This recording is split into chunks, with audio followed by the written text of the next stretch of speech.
Good morning, students. Today we shall start our first chapter of book Programming in C and Numerical Methods. First, we shall start with algorithm. What is algorithm?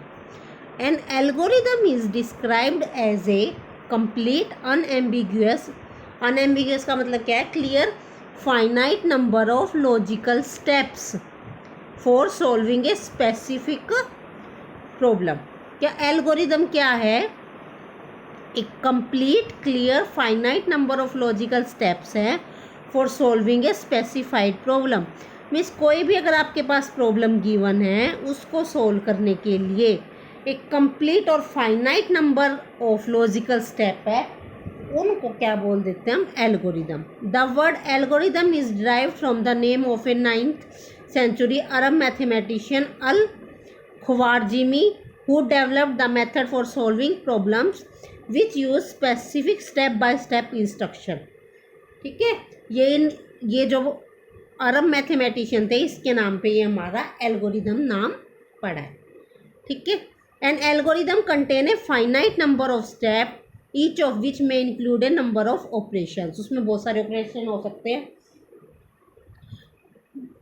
Means अब simple language में algorithm को क्या करोगे? Suppose करो आपको, आप kitchen से ही ले लो कोई, अगर आपको एक चाय बनानी है, अगर चाय बनानी है तो उसके स्टेप्स क्या होंगे? सबसे पहले क्या लोगे आप? पैन लोगे, उसमें पानी डालोगे, चीनी, चाय पत्ती, एट्सेट्रा एट्सेट्रा. तो जो ये सारे स्टेप्स हैं, इनको स्टेप्स को अगर हम लिख देते हैं तो ये हमारी क्या है? एल्गोरिदम. बिल्कुल सिंपल लैंग्वेज में हम कह सकते हैं एल्गोरिदम क्या है. किसी भी प्रॉब्लम को सोल्व करना है तो उसके complete clear finite number of logical step है, उनको हम बोलते हैं एल्गोरिदम. ठीक है. तो एल्गोरिदम की कुछ कैरेक्टरिस्टिक्स है, वो क्या क्या है? सबसे पहले it should have an input. सबसे पहले जब हम एल्गोरिदम लिखेंगे उसका एक इनपुट होगा. आप जब तक इनपुट नहीं दोगे तो आउटपुट कैसे आएगा? Second, the steps include in the algorithm should B executable by the computer. हाँ जी, जो आप स्टेप्स उस एल्गोरिदम में लिखोगे कंप्यूटर के अंदर वो एग्जीक्यूटेबल होनी चाहिए. मीन्स आप ये नहीं लिख सकते कि post this card, pick my pen, ऐसी स्टेटमेंट लिखोगे जो कंप्यूटर सोल्व कर पाए आपकी. ये नहीं है कि आप उस पर ऑर्डर चला रहे हो इस टाइप की, pick my pen, post this card, इस टाइप से आपको कुछ नहीं करना है. ठीक है. Time taken by each step must be finite and small. और जो टाइम है वो बहुत स्मॉल होना चाहिए और फाइनाइट होना चाहिए. The algorithm can not be open ended and the process must always and after a finite number of step. जो एल्गोरिदम है can not be open ended. Open ended का मतलब क्या है?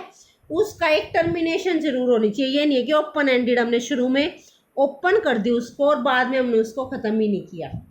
ठीक है. It must produce an output after execution of the step. That is, every step of algorithm should yield some result. भी हर एक स्टेप के बाद, after execution of step it must produce an output. एक आउटपुट जरूर आना चाहिए, क्योंकि खाली इनपुट दे दिया, आउटपुट हमारे पास नहीं आया तो उस एल्गोरिदम का कोई भी बेनिफिट नहीं है.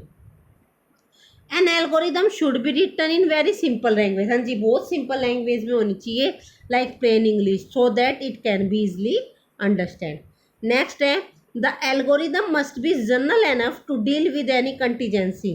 Programmers working independently on algorithm might develop different programs, but given the same data their program should yield identical result. इसका मतलब क्या है? जो एल्गोरिदम है वो जर्नल होनी चाहिए. जर्नल का मतलब क्या है? अगर एक बंदे ने, मान लो तुम में से एक स्टूडेंट ने वो एल्गोरिदम लिखी, तो और कोई बंदा भी, मतलब और कोई स्टूडेंट भी उस एल्गोरिदम के स्टेप पे काम करता है तो सेम रिजल्ट आना चाहिए हर बच्चे का. ठीक है. तो इतनी जर्नल होनी चाहिए वो अपने आप में. नेक्स्ट, इसकी और कुछ करेक्टरिस्टिक क्या है? This is an art. Algorithm writing is an art.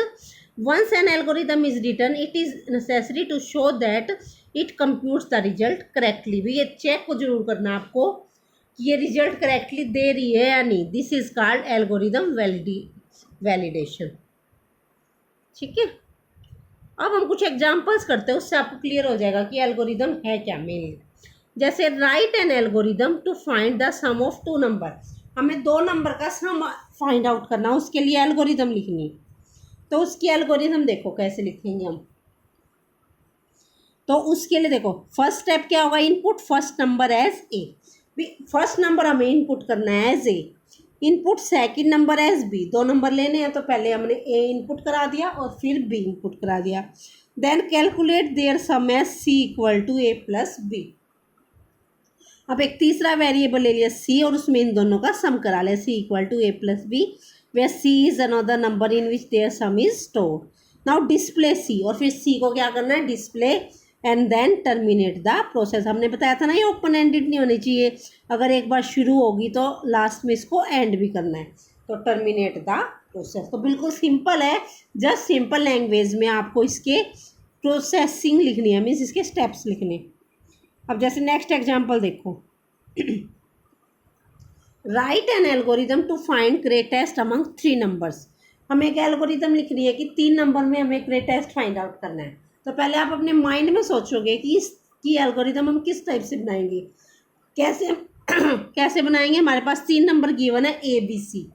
तो अब ये बताओ ग्रेटेस्ट निकालने के लिए क्या करना होता है। अगर हमारे पास तीन number A B C given है तो पहले हम ए और बी चेक करेंगे, इनमें से कौन सा बड़ा है।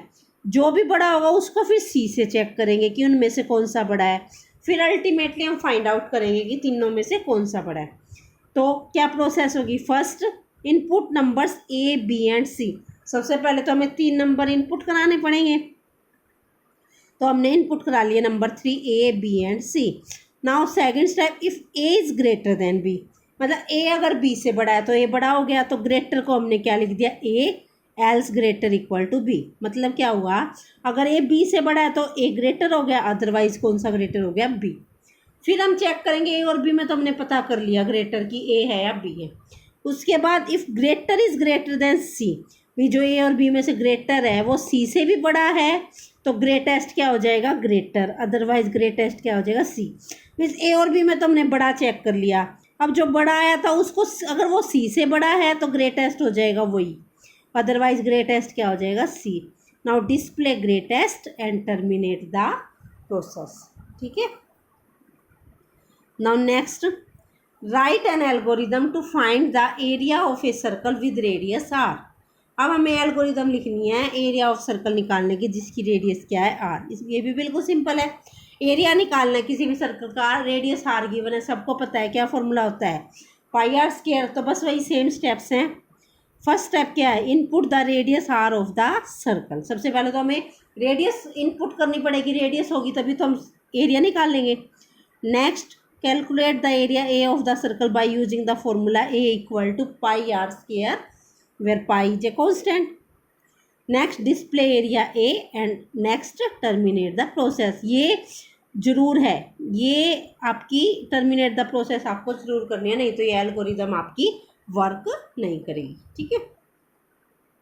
नेक्स्ट है, write an algorithm to convert temperature from Fahrenheit to degree Celsius by using the formula degree Celsius equal to F - 32/9 × 5। हमें एक एल्गोरिदम लिखनी है टेम्परेचर को कन्वर्ट करने की फ्रॉम फ़ारेनहाइट टू डिग्री में। फ़ारेनहाइट से डिग्री में कन्वर्ट करने का फॉर्मूला ये है। ये भी बिल्कुल सिंपल है। सबसे पहले क्या करेंगे, पहले तो हमें टेम्परेचर इनपुट कराना पड़ेगा। Input the temperature in Fahrenheit F। Now calculate degree C using the formula, क्या है फॉर्मूला, F - 32 × 5 / 9। ये हो गया फॉर्मूला, कन्वर्ट हो जाएगा। Now display the numerical value of degree Celsius. Next, terminate the process. है ना सिंपल, बिल्कुल सारे स्टेप ऐसे ही करने। अब जैसे नेक्स्ट है, write an algorithm for factorial computation. हाँ जी, हमें फैक्टोरियल के लिए निकालना प्रोग्राम। सबको पता है फैक्टोरियल क्या होता है। अच्छा जी, क्या होता है पहले रिवाइज कर लेते हैं। एन फैक्टोरियल है, एन फैक्टोरियल का मतलब क्या होता है, n × n - 1 × n - 2 × n - 3। जैसे 6 फैक्टोरियल निकालना है, उसका क्या मतलब है, 6 × 5 × 4 × 3 × 1। अब इसके स्टेप देखते हैं क्या बनेंगे। सबसे पहले तो इनपुट नंबर n, हमने एक नंबर n इनपुट करा।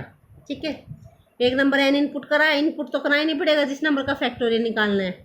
सेट फैक्ट इक्वल टू 1, पहले हमने एक वैल्यू इनिशलाइज कर ली, फैक्ट की वैल्यू 1, ठीक है, क्योंकि फैक्टोरियल तुम्हें सबको ही पता है भी 1 से स्टार्ट होते हैं फैक्टोरियल, ठीक है। फैक्टोरियल कभी भी ना 0 आता है किसी का, ना माइनस आता है, तो फैक्ट को हमने इनिशलाइज कर लिया 1 से। If n equal to 0 then fact equal to 1, सबको पता है अगर हम 0 का फैक्टोरियल निकालेंगे तो क्या आता है 1, तो इसको हमने एक तरह से डिफाइन ही कर दिया। Now next set k equal to 1, अब हमें ना क्या है लूप चलाएंगे, एक तरह से रिपीट करेंगे step, set k equal to 1 then repeat step 6 for k equal to 1 to n। ये हम बाद में भी लिख सकते हैं, पहले हम ये लिख सकते हैं set k equal to 1 and fact equal to k into fact, कर दिया। k की वैल्यू 1 हमने इनिशलाइज कर दिया और फैक्ट को हमने लिख दिया k into fact. Now repeat step 6 for k equal to 1 to n। अब ये स्टेप रिपीट करते रहना, कब तक, 1 से लेके n तक। सपोज करो आपने n की वैल्यू दे दी 5 वैल्यू दे दी, पहले k क्या है 1, k 1 लिया तो फैक्ट की वैल्यू आ गई 1 इंटू 1। नेक्स्ट k की वैल्यू कितनी होगी 2 होगी, तो फैक्ट की वैल्यू कितनी आ गई 2 इंटू फैक्ट कितना था 1 इंटू 1, तो 2 इंटू 1। अगली हो जाएगी 3 इंटू 2 इंटू 1, अगली हो जाएगी 4 इंटू 3 इंटू 2 इंटू 1, नेक्स्ट हो जाएगा 5 इंटू 4 इंटू 1। कब तक, क्योंकि n की वैल्यू 5 थी तो ये स्टेप कितनी बार चलेगा 5 टाइम, चल गया। Now display fact and then terminate the process, ठीक है। नेक्स्ट एल्गोरिदम है write an algorithm to input marks of student in a class, find their average and calculate the greatest marks among the students, ठीक है। तो सबको पता है average का फॉर्मूला क्या होता है, total marks over number of students, ठीक है। तो सबसे पहले तो हम क्या कराएंगे फर्स्ट स्टेप में, input the marks m1 in subject 1, m2 in subject 2 and so on for n subject, भी एक बच्चे का निकालना है। तो फर्स्ट सब्जेक्ट के मार्क्स लिख देने हैं, सेकंड के, थर्ड के, उनको हमने m1 m2 m3 up to so on mn तक का नाम दे दिया। Now calculate total marks, total marks calculate करना क्या होगा m1 plus m2 plus mn, average total marks by n, तो क्या हो जाएगा m1 plus m2 up to so on mn by n। Now repeat step 1 2 3, ये वाले स्टेप रिपीट करने किसके लिए, for all students in the class, class में जितने भी स्टूडेंट हैं उन सबकी एवरेज निकाल लेनी, ये तीनों स्टेप रिपीट करने। Then find the highest total marks in the class and display, हमें हाईएस्ट मार्क्स निकालने ना, तो जिसके भी हाईएस्ट आए हैं उसका क्या कर देना, हमें डिस्प्ले कर देना है। Then repeat step 7 for all students in the class, display average, फिर सारे बच्चों की एवरेज दिखा देंगे, डिस्प्ले एवरेज, क्योंकि रिपीट करते रहेंगे ना स्टेप, सारे बच्चों की क्या आती रहेगी एवरेज। पहले तो हाईएस्ट मार्क्स दिखा देंगे, फिर और बच्चों की वो दिखा देंगे हम एवरेज, ठीक है। तो इस तरह से आपको एल्गोरिदम करनी है, ठीक है। Thank you.